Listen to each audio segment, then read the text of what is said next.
The nation was invigorated by President John F. Kennedy's 1961 call to action to put an American on the moon before 1970. NASA was steadfast in their goal to design a mission to the moon that would, most importantly, bring all astronauts home safely. Once this goal was achieved with the Apollo 11 mission in July of 1969, Congress began cutting NASA's budget and the nation became apathetic about subsequent missions. That is, until Apollo 13's smooth flight suddenly became a fight against all odds to bring 3 brave astronauts home alive. I think I know where this is going. Oh, it's a disaster. I'm so intrigued. Just wait, it gets worse. We are just the masters of disasters, aren't we? Calamity Janes. Welcome to the Calamity Janes podcast. I am Bailey. I'm Madison. And today, what are we going to talk about, Madison? What are you going to teach me about? The Apollo 13 mission / disaster. A space disaster. Yes. I love it. And I feel like it's extra appropriate to talk about this today because at 3:30 a.m., Martian time, NASA flew... I think that's Earth time. Earth that happened time. Earth time. Whatever. At 3:30 a.m. Earth time, NASA flew the first helicopter or heli vehicle on the moon. Mars. Oh my God. I'm sorry. You're going to get that. Okay. Kind of, though. You were so close. I'm doing it again. Nope. We're keeping it. Oh God. I thought I was going to be so cool bringing this up. Like I'm really up to date on current events. You were. No, you were. I love it. It's a team effort. I got the moon on the brain. Exactly. That's why no one faults you for this. It's an endearing mistake and one that I will hold over your head for, gosh, ever. So let's go get started. So excited about it. Okay, whatever. Know, go NASA. Very proud of you. It is. We're flying drones on another planet. Yes. Remotely. I think they said they were looking to do 5 more flights this year. Of like Probably. increasingly more Long. Difficult. Yeah. Because they went up 10 feet today. And I think the next one is supposed to be 16 feet and some horizontal movement. Ending in an obstacle course that if I were to design it would look like a Quidditch course. With the rings. I love that. Yes. Yeah. That's fantastic. Yeah. But I'm, alas, not in control of this mission. But just so you know, vote for me for NASA mission design specialist in the future. You know, I saw the pictures of them applauding in the jet propulsion laboratory, and I was like, that's it. Bailey could just really amp up that experience. Oh, yeah. Oh, my God. I could be such a hype girl at JPL. Oh, man. Put me in that room. Woo, woo, woo, woo. Banners, T-shirt guns. They probably wouldn't allow that because of all the, computers in the room, but whatever. That's okay. Confetti cannons. Ah! We'll get there eventually. Yeah. That's NASA's about innovating. How can we have the T-shirt cannon and the confetti cannon and make it work around the parameters it needs to work in? Those are the hard questions that I'm willing to solve. I'm sure they're going to be extremely grateful for that. As they should be. Tell me about Apollo 13. Okay. The Apollo 13 mission had a rough go of it from the get-go. Just days before the launch, backup lunar module pilot Charles Duke exposed the entire crew to German measles. What? Yeah, not good. I don't know how the German measles differ from the... Other measles? Yeah. I assume it's not good. I think measles is just kind of not good, no matter in how general. Yeah. But... So this was pre-vaccine, or maybe that's why it was a big deal, because German measles is different? Yeah, I would assume so. Yeah, because when I watched the movie again, which apparently is extremely accurate, but for a couple of things that I'll talk about later. But yeah, it turned into all crews had been exposed, but then who had it before, who had immunity. Oh, okay. Command module pilot Ken Mattingly had no immunity to the disease and, as a result, was replaced by backup command module pilot John Swigert. Additionally, ground tests before the launch indicated that the supercritical helium tank in the lunar module may have been poorly insulated, resulting in the modification of the flight plan to allow an onboard readout of the helium tank pressure. Yeah, generally not off to a good foot. No. Despite all this, Apollo 13 launched at 2:13 p.m. Eastern Standard Time on April 11th, 1970. 5.5 minutes after liftoff, the three-man crew of John Swigert, Fred Hayes, and James Lovell felt a small vibration. Soon after, the center engine of the S2 stage shut down 2 minutes early, causing the remaining 4 engines to burn 34 seconds longer than planned on the S4B third stage. And the S4B third stage to burn 9 seconds longer to put the crew into orbit. The mission then proceeded with very few hiccups. So they just got more of a boost than they expected? Is that? Yeah, they obviously are trying to be extra precise with a lot of these things. Sure. You don't want to just go flying off into space because you got too much juice on the way up? Exactly. So, yeah, it looks like because one of the engines burned longer, two of the engines burned longer. Again, we're already kind of thrown off a little bit, but we are safely in space. Okay. Things are going okay. Everyone's doing all right. We're like, okay, that's fine. Obviously, there are plenty of protocols in place to deal with almost anything that can happen.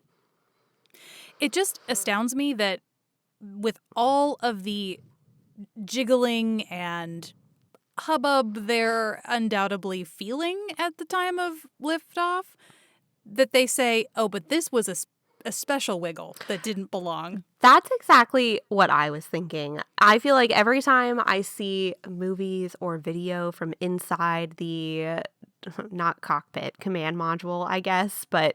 Yeah, it's kind of, if it's a shuttle, it's like a cockpit, yeah. Yeah, exactly. But it's like... And everything's shaking. It's like violently. Yeah, I don't understand how you could possibly... I don't know. Maybe it's once they're not wiggling around so much that they felt a small vibration.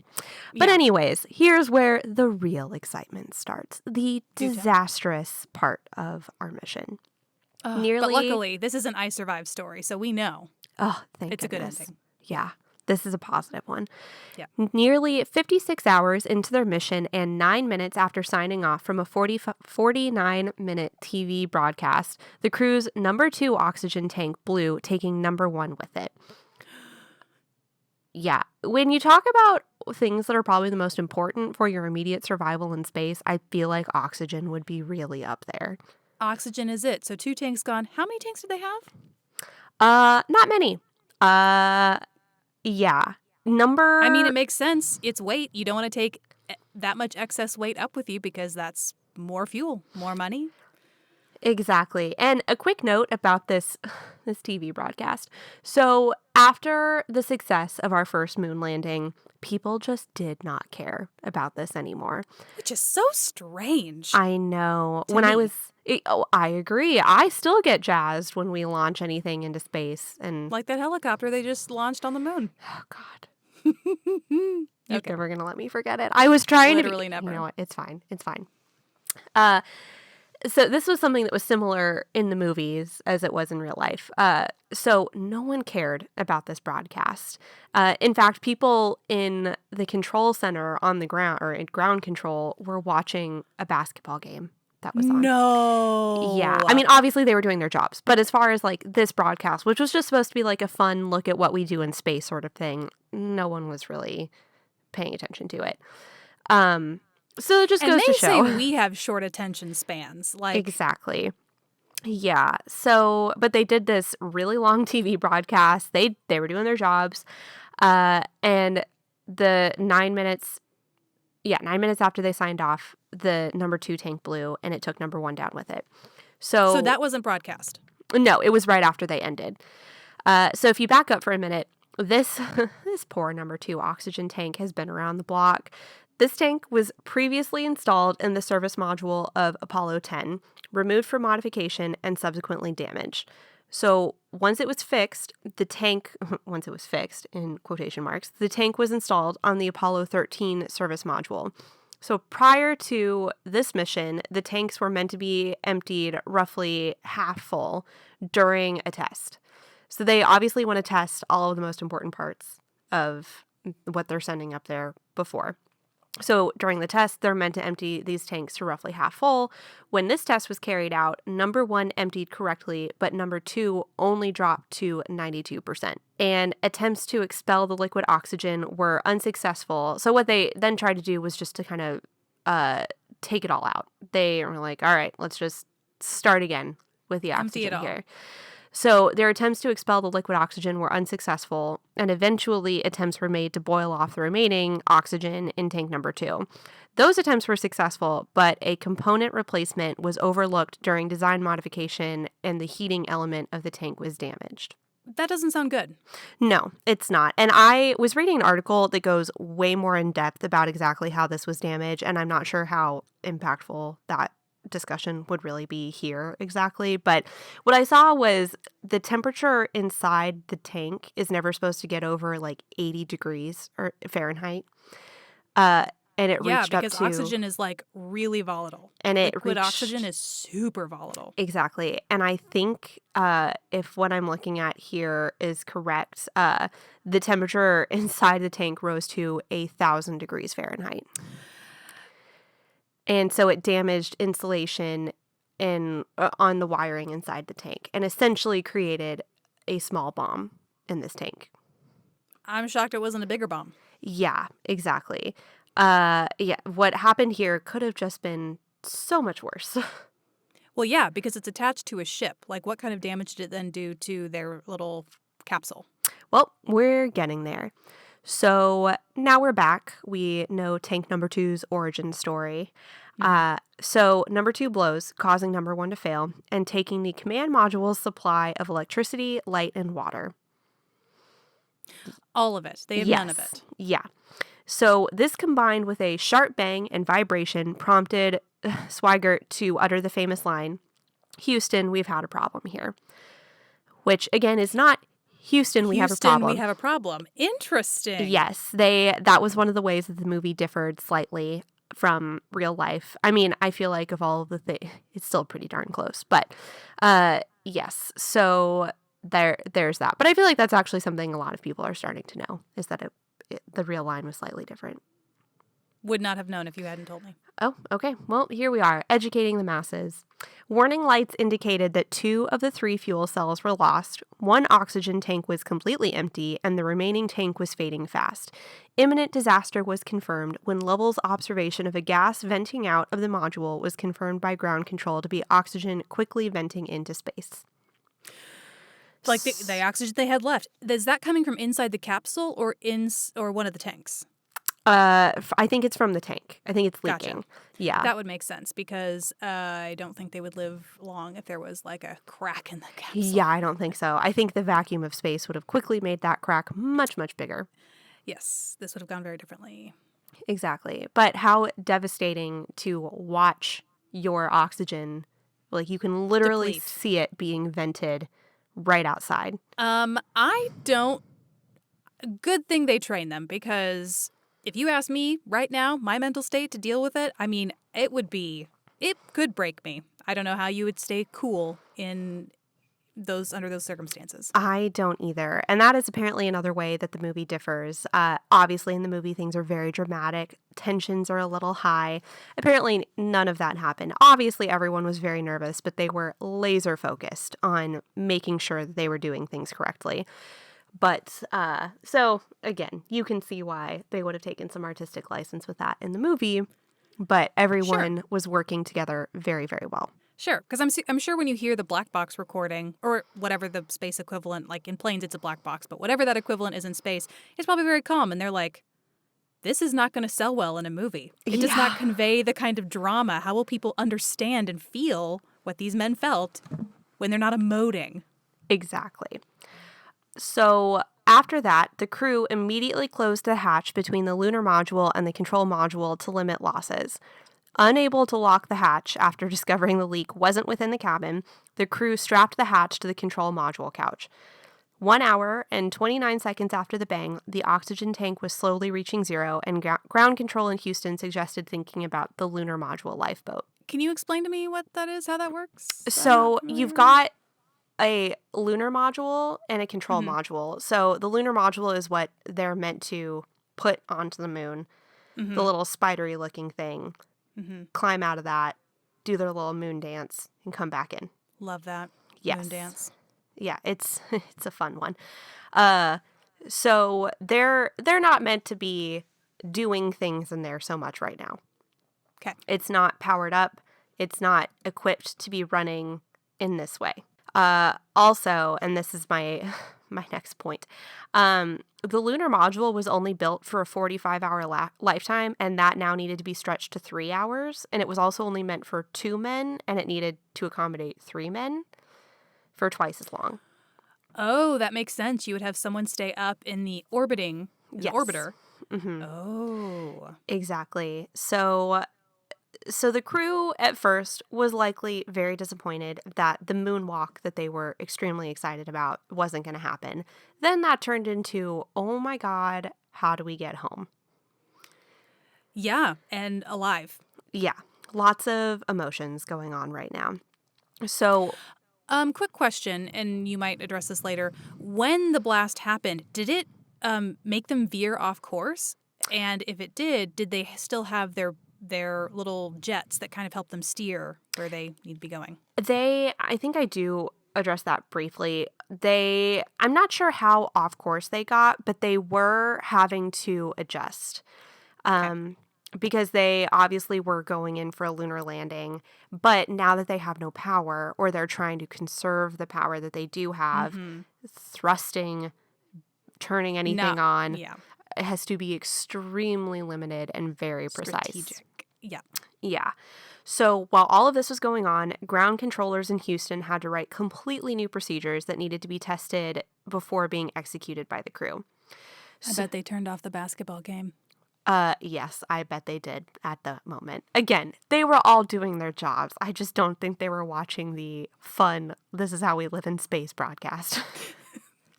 I don't want to diss the 1970 ground control crew for Apollo 13.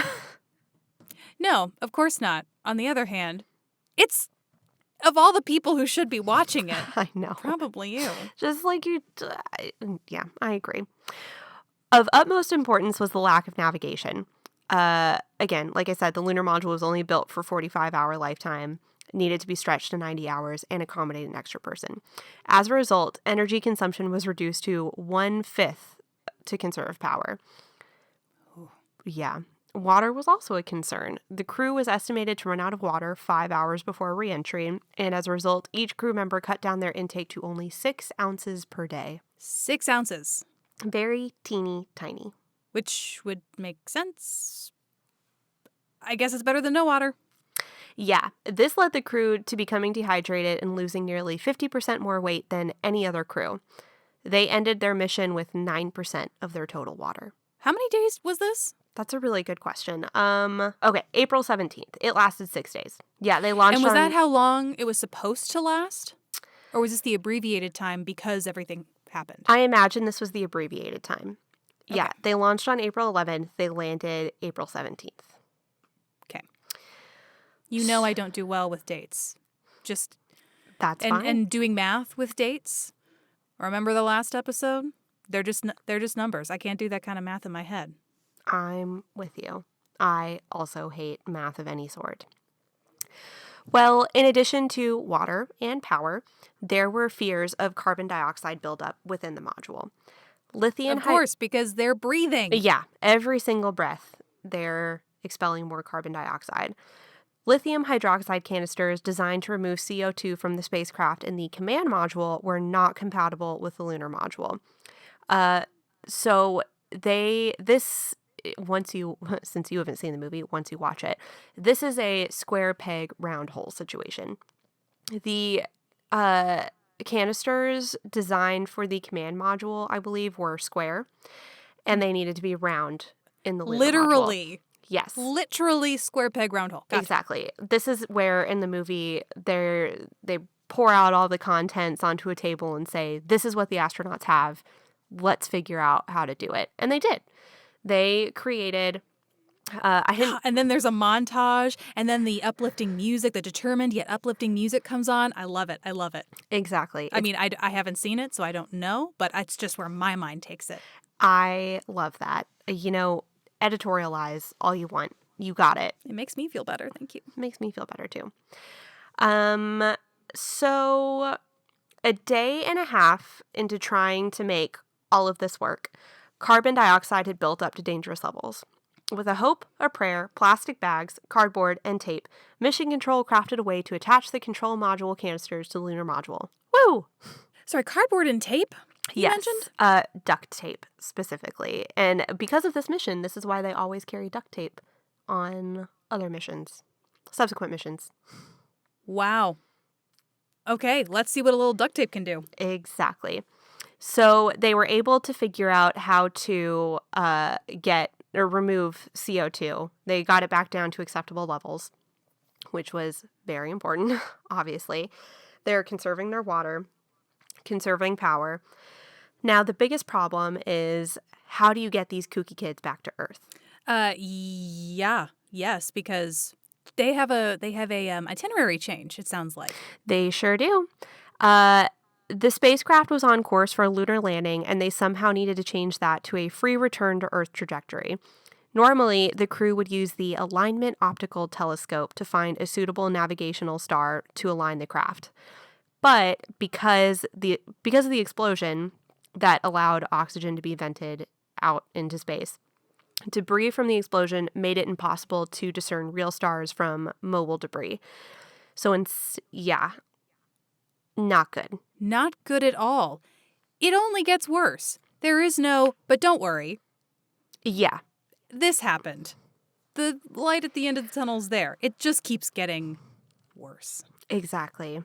So instead, an alternate procedure using the sun for alignment was created, allowing for the 2 burns required to get back to Earth. Smart. Mm-hmm. Not only was the crew dehydrated, flying blind, and afraid of not getting home, having the electrical system turned off dropped the temperature of the module to 38 degrees, making it difficult for the crew to sleep and even really function. So the entire time, once they tried to conserve power, it got really, really cold because space is not so warm and cozy. No, that is a fact that I do know about space. And I have a feeling they're not in, their spacesuits the whole time, are they? No. Or can they wear that for warmth? They're in something thinner, right? Like flight suits. Yes. Yeah, they're in much thinner material. So they're cold. If you think about, your dexterity is impacted when you're really cold. Your thinking is impaired when you're really cold. So the entire time they're doing this, it's freezing inside the module, and they're trying to remove carbon dioxide. They're trying to conserve water. They're trying to navigate. Just pushing buttons. Using my phone when I used to live in, Minnesota, it was painful. If I didn't have to take my phone out and take my fingers out of my gloves if I didn't have to, would not do it. Cannot imagine. Exactly. And it was so cold that they were afraid that they would have a hard time powering the module back up. And the inside was covered in condensation, like little water droplets over everything. That can't be good. No. High moisture next to all your electronics. Exactly. Thankfully, they were able to power up okay. They used the sun for navigation, and 4 hours before landing, the crew detached from the service module and observed an entire panel missing and wreckage hanging out. It was probably about as bad as it could have been while still allowing them to live. I see. So they navigated using the sun, going around. So they used the gravitational pull of the moon to slingshot around and come back to Earth. I see the old slingshot maneuver. Exactly. Did they actually go fast? Did they feel a marked difference in their speed? That's a really good question. I'm not sure. I would be fascinated to know. Because I've always envisioned it when I hear these slingshot maneuvers, kind of like the, what is that training thing they put them in? Like the centrifugal force, where they basically spin them around until they pass out. You know what I mean? Yes. That tests how many G-forces their body can handle before they pass out. That's what I envision this being like, is they're going all the way around the dark side of the moon. I would be so interested to know. I can tell you in the movie, which the astronauts have said is for the most part very accurate, that did not happen. It was a rather emotional moment of watching the moon go by and you know missing out on the opportunity to walk on it. But again, I'm not sure. That is not information that I found online. Makes sense. And when you think about it, the radius of the little G-ride at NASA is much smaller than the radius of the moon, so probably much lower force on their body. This makes sense. This Exactly. Makes sense. Oh, another question. They didn't have any sun when they were behind the moon, right? I would assume. They totally? Yeah. So they were in total darkness for some amount of time, too. I think so. When they came back around after they did their little slingshot, then they had to get it exactly the right angle so they wouldn't bounce off our atmosphere. And they also wouldn't. Sorry, bounce off? That's an option? Yeah, well, hey, you tell me. You will probably have more information about that concept than I do. Nope. I thought everything just came right through. The only thing that mattered was whether you burnt up or not. Exactly. Well, come in too shallow, you'll bounce off. Come in, I guess, probably not too deep, but come in too sharply and you'll burn up. Too hot, too fast. Exactly. Yeah. Interesting. You just skip like a rock if you come in too shallow. I never knew that. Yeah. But so that's why angles are so important and why they needed to use the sun in this tiny little window they had to make sure that they were going to hit it at just the right angle because they had such limited power too. But alas, they did it. And 3 hours later, the crew left Lunar Module Aquarius and fell into the Pacific Ocean near Samoa. Oh, that must have been, I guess if they hadn't peed their pants before, this probably wouldn't be it because it's like finally relief. But man, and they're so dehydrated, that's like the last thing they're doing. So never mind. I'm just thinking, boy, I'd pee my pants from either fear or excitement, just having it all be over. Yeah, exactly. I have, until a couple of years ago, failed to appreciate what falling back to Earth is really like. I got to go see the Kelly brothers in college. They came to... Cool. Yeah, it was so cool. They came and gave a talk. They are fascinating. They were talking about what it was like to fall back down to Earth once you re-enter the atmosphere. And they said it was like going down Niagara Falls in a barrel that's on fire. With stuff that's hotter than fire. When I think I've seen videos, or maybe I've just vividly imagined this based on the description of plasma, like on the shuttle, when there is like literal plasma sparking all around you, and you're like, this is so hot, it's not even fire. Yeah. It's like you can't really fathom what that temperature is like. Mm-hmm. And there is a very relatively thin barrier between you and that plasma. Exactly. Yeah. It's hard for me to even really think about, because also when you see it in movies or, it's a lot of shaking, I never really registered the sensation of falling as part of that. That is probably one of my worst fears, is falling from a great height. This was my nightmare. Well, and they are falling backwards, right? It's not like the shuttle where you're landing like a plane. They are strapped in, looking at the sky, and there's just a tiny porthole that they can see like a little bit of blue out of, right? Yeah. Or I guess they have little on the sides. They do too. They can see what's going on. They might, yeah. Anyway, not a good time. I don't like flying in a plane backwards, let alone, those tiny little planes? Remember that? Didn't we fly on a plane once where it was like you, me, and Mom, and one of us sat backwards? That was me. Yeah, it was on a little... prop plane out of Virginia. Yeah. Oh, yeah. I think I flew on one of those backwards, and I was like, never again. Never again. I got so sick doing that. It was awful. Yeah. Oh, God. Yeah. It was so terrible. That, but falling down to the earth, hundreds of miles an hour, with fire all around you. Yeah, exactly. And you're nothing in your mission has gone right. And so you're just waiting for the next wrong thing to happen. You're like, there's no way all of this could have gone right so far. what else? What else is next? Yeah, exactly.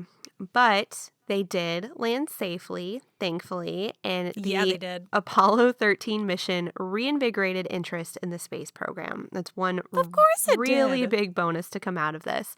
The entire world paused to pray for the safe return of the 3 brave men who, with the help of a hard-working ground crew, ventured into the dark unknown in the pursuit of science and fought all odds to make it home. I know, and right? they all lived happily ever after. It's beautiful. It's so beautiful. I love science. I know. It's situations like that even if everything had gone right, it just gives you the chills. Just so many people all came together for one big goal, to explore something that no one had ever done before. And when things went wrong, they rallied and they put their heads together, and through hard work and perseverance, they triumphed. Exactly. It's just so beautiful. I know. I love it. It makes me want to be a part of like mission control or something. I want to be there for those big moments, the big applause, when we land helicopters on the moon. I'm sorry, is being half of getting this podcast off the ground not satisfying enough for you? What if I applaud? What if I say mission accomplished? Oh, thank you. There are the tears. Yeah. Yeah, okay, great. You're a part of something bigger. Thank you. It's all I've ever wanted. It's all anyone wants. Well, wow, meta. That is the story of Apollo 13. Thankfully, everyone made it home safely. We learned a lot of lessons, and it made people more excited about space travel again, or space exploration. And ensuring space safety. Gotta love that. Yeah. Yes, definitely. Duct tape. Who knew? Exactly. And I think shortly before this happened, the fire in, you might be able to help me out with this, or just cut this part, but in the test module? Yeah. Yeah. Also due to an oxygen tank issue, right? Yeah, and they couldn't get the door open. Mm-hmm. Yeah. So all 3 perished. Yeah, it was awful. So we, thankfully, every experience is a learning opportunity. They make changes constantly. They're just, I don't know. I just love that they just keep going. They just are so determined. You have no other option. You have no other option. What are you going to do? Shrug your shoulders and say, well, next time, get him next time. No, you keep going. Exactly. Failure is not an option, as was said in the movie, but was never said in the actual mission. Oh, that's a bummer. I know, but they were okay with it. I think one of the astronauts later on wrote a book under that title. They liked it. But we were all thinking it. Exactly. And the last big difference between the movies is that not only was the crew not fighting with each other, the ground control was very composed. No one was freaking out. Well, I'm sure internally there was lots of pants peeing, but everyone was working together. No one was angry. And I just feel like that's another important thing to bring up. Everyone was doing a wonderful job. Because were they, things I'm sure, they turned up the drama for the movie, right? So it was like tensions ran high and... Yes, precisely. And who could blame them? You're sitting at 32 degrees, cold and hungry. Yeah. Yeah. Who wouldn't be a little snippy? Mm-hmm. But they all did great and they made it home. And that's the story of Apollo 13. Wonderful. Thank you so much for sharing that with me, Moo. You are so welcome. I learned a lot. I learned a lot for being such a landmark space disaster in the United States. I just didn't know a whole lot about it. And, I hadn't seen the movie, so I'm going to go watch that now. Good. You should. It's a really good one. I'm a big Tom Hanks fan, personally. So how can you not be? Yes, he plays Jim Lovell, and oh man, does he do a great job. Are you really? You can't expect anything else. No, I mean you have like an all-star crew. You got Bill Paxton, Tom Hanks, and Kevin Bacon. And now is when we review the movie Apollo 13. Madison, our film critic, take it away. I'm on it. Apparently, they almost casted John Travolta for Tom Hanks, his role, and God, I'm glad they did not do that. Yeah, I can't. I mean, he's done some serious stuff, but there's just, the delivery. He was coming off of his Pulp Fiction fame. That was at that time? Yeah. Oh, I'm envisioning like Face Off. No, this was before that. This was in the 90s. Entering his villain phase. Gotcha. Yeah. Okay. They also tried to get Brad Pitt involved. He turned it down. And again, I think that's probably a solid choice. Yeah. And what's his name? I think it's Gary Sinise, plays the astronaut, Lieutenant Dan from Forrest Gump. Oh! He plays the astronaut who was exposed to German measles. So he was on the ground helping them figure out what to do. Gotcha. And that I could see because he had a buzz cut in Forrest Gump for some amount of time. Yes. And so it's very easy for me to see him in a military role because... Just an all-star crew all the way around. Yeah. Could not recommend enough. And that is my just very brief why you should my watch movie review. 10 out of 10 cast. Amazing. Well, thank you so much, Moo. This was our episode on Apollo 13. If you enjoy this podcast, we encourage you to subscribe and please rate the podcast because it really helps us out. And we want to see you back here next week, right, Moo? I mean, come on back. Yeah. Okay, I'm more enthusiastic about you than she is, so come back from me, people. We really appreciate you, and we'll see you in the next episode. Goodbye. Later.